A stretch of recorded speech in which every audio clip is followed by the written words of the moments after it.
अस्सलाम वालेकुम, मैं हूं रिजवान अशरफ। आपको पता है कि इमरान खान और पीटीआई को इलेक्शन से पहले बल्ले के निशान से महरूम कर दिया गया था और इनके जितने कैंडिडेट्स हैं, इनके जितने उम्मीदवार हैं पीटीआई के, वो सारे के सारे आज़ाद हैसियत में लड़े। उनको मुख्तलिफ निशानात अलॉट कर दिए गए, जिसकी वजह से अब जो इनकी यूनिटी है, अब जो एक पार्टी के अंदर इनकी शमूलियत है, सुन्नी इत्तेहाद काउंसिल के अंदर करवाई जा रही है ताकि जो रिजर्व सीटों का कोटा है वो हासिल किया जा सके।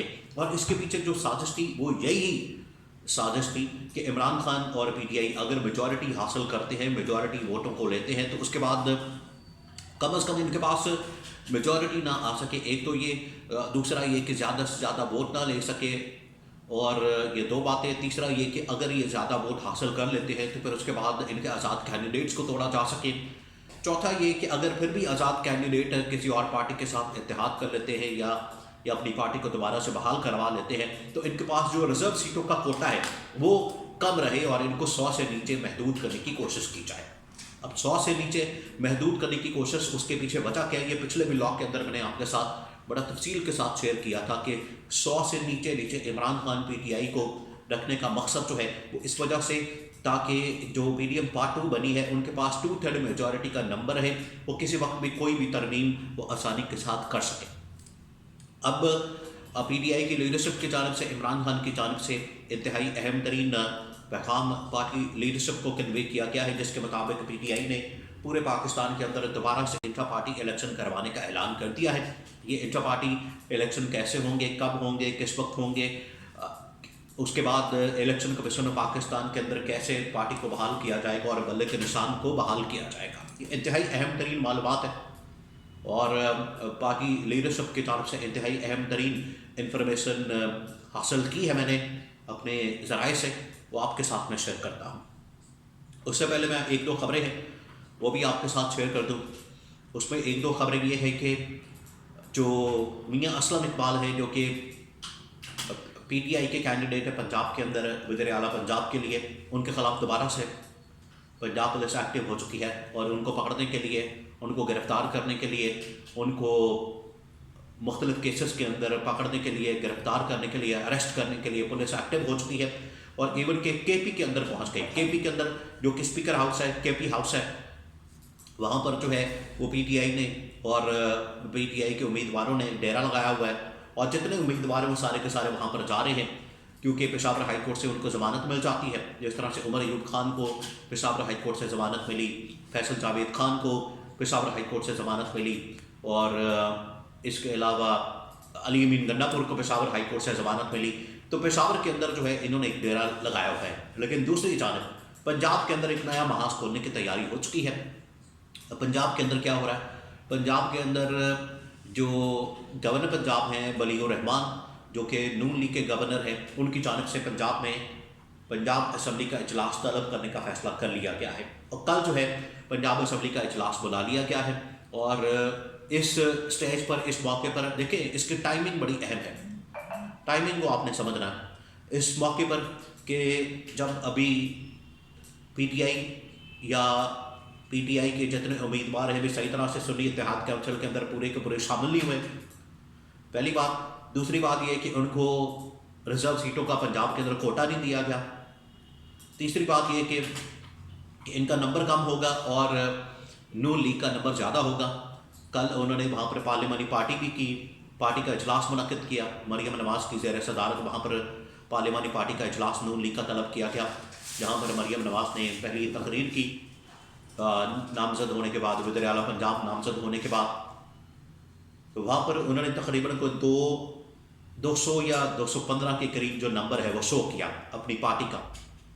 ये वो नंबर है जो कि बग़ैर किसी इत्तेहाद के पीपल्स पार्टी से या आईपीपी से या आज़ाद उम्मीदवार मिला के इन्होंने जो अपना नंबर है वो 215 के करीब शो किया है। और इस नंबर के साथ वो पंजाब असम्बली के अंदर जा रहे हैं ताकि अपना स्पीकर भी मुंतखब कर सकें और अपना जो सीएम पंजाब है मरियम नवाज़, उसको भी मुंतखब किया जा सके।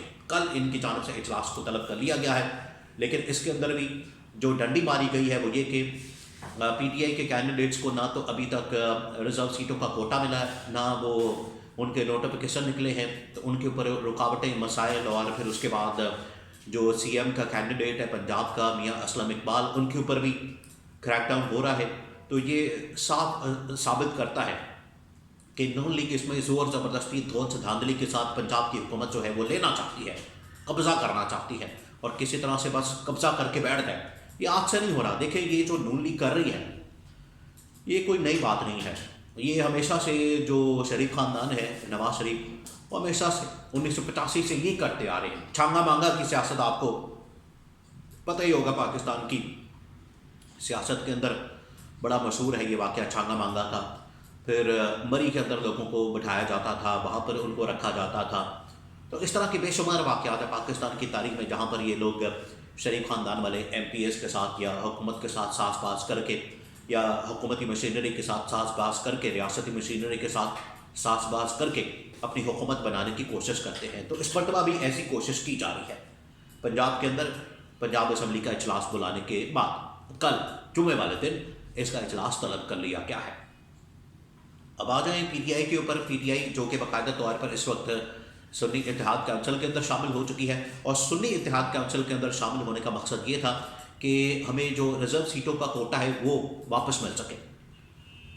अब दूसरी जानिब PTI ने यह फैसला किया है कि हम अपने इंटर पार्टी इलेक्शन करवाएंगे और जो इलेक्शन कमीशन की डिमांड है, इलेक्शन कमीशन की जो शराइत है, इलेक्शन कमीशन की जो फरमाइशें हैं, क्योंकि इलेक्शन कमीशन यहाँ पर PTI के मामले में कुछ और आईनी कानूनी मामलात को सामने रखता है और ड्रामेबाजी करता है।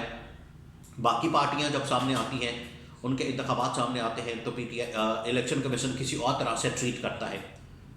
तो इसी वजह से जो PTI के इंटर पार्टी इलेक्शन है वो ठीक इलेक्शन से कोई हफ्ता 10 दिन पहले, महीना पहले उनको फारिग किया गया, खलदम किया गया। उसकी वजह से PTI से बल्ले का निशान महरूम कर दिया गया, छीन लिया गया, बल्ले का निशान ले लिया गया, PTI को बल्ले के निशान से महरूम कर दिया गया। उसका नतीजा ये निकला कि आज एक PTI के जितने उम्मीदवार हैं और जितने उनके कैंडिडेट्स जीते हैं वो दर बदर फिर रहे हैं और रिजर्व सीटों के कोटे के लिए भी मारे मारे फिर रहे हैं। उसके पीछे यही वजह। बहरहाल अब इमरान खान की लीडरशिप मुसलसल जारी है, इमरान खान के साथ मुलाकात कर रही है, असद कैसर ने मुलाकात की है, लॉयर्स ने मुलाकात की है और इमरान खान ने डायरेक्शन दी है कि फ़ौरन इंटर पार्टी इलेक्शन करवाया जाए। अब इंटर पार्टी इलेक्शन का शेड्यूल जो निकला है वो मैं आपको थोड़ा सा बता देता हूँ और फिर इलेक्शन कमीशन ऑफ पाकिस्तान को किस तरह से इस मामले पर कन्विंस किया जा सकता है। अब जो इंटर पार्टी इलेक्शन है वो 3 मार्च को करवाने का ऐलान किया गया। 3 मार्च यानी कि आज से ठीक तकरीबन कोई हफ्ते 10 दिन बाद 3 मार्च को election, inter party election PTI के अंदर करवाने का ऐलान कर दिया गया है। और उन्हीं दिनों में ये 29 फरवरी को 1 मार्च, 2 मार्च, 3 मार्च को हो सकता है नेशनल असम्बली का सेशन भी कॉल कर लिया जाए, उसमें स्पीकर का इंतखाब हो जाए और वज़ीर आज़म का इंतखाब हो जाए। तो उन्हीं दिनों में PTI की जानब से जो इंटर पार्टी इलेक्शन है वो करवाने का ऐलान किया गया। 23 और 24 फरवरी को जो कागजात नामजदगी हैं PTI के, जो उम्मीदवार इलेक्शन लड़ना चाहते हैं इंटर पार्टी, वो कागजात नामजदगी जमा करवा सकते हैं 23 और 24 फरवरी को। उसके बाद 25 फरवरी को स्क्रूटनी होगी और फिर 27 फरवरी को तमाम कागजात नामजदगी के ऊपर फैसला कर दिया जाएगा